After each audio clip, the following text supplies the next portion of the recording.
cut off with poor wireless reception. So what I hadn't thought about was the effect that reducing fats in a diet could have on someone's hormone production and how that might affect bone metabolism. So when we talk about bone metabolism, we talk about how bone is made and kept strong and what it needs to absorb and what it needs to let go. So when we think about bone, it's not just a skeleton.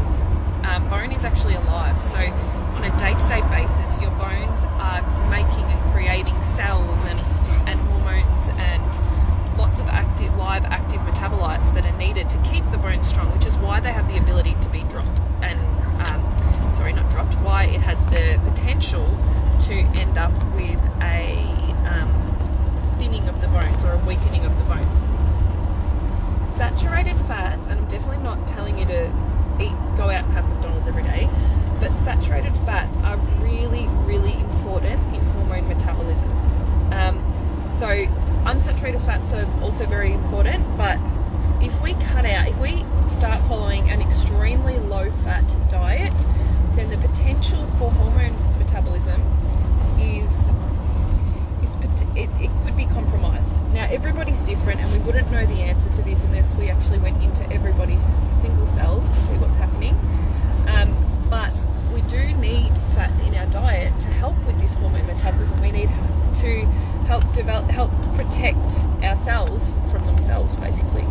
But I'm getting distracted by this little person next to me. And so including, whole sources of things. This is where there's a big debate around, to include fats and to not include fats. And when I speak with people, particularly people who were influenced by the diet culture that was created in the 70s, 80s, potentially even 90s, where it was a low-fat diet culture, there's a lot of fear around including fats in your diet, and that can significantly affect hormone metabolism. So what I'll say is, if you're unsure on this, speak to a professional. Find somebody that you feel comfortable talking to about your diet and your health, and you can always get some of these blood tests done as well. I've spoken to people in the past who were really scared of having too many fats in their diet, so they cut them out completely, and some of these were young girls and their periods stopped because periods are obviously managed and obviously have a lot to do with hormones and hormone production. So if things like that has a clear effect on your hormone metabolism, and then this particular person, when they started to increase their diet to become more balanced and including more fats into it, their periods reappeared. So these are obviously the very extreme end of what is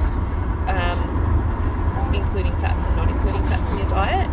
And then you've got the other extreme end of the high-fat, low-carb diet, which a lot of their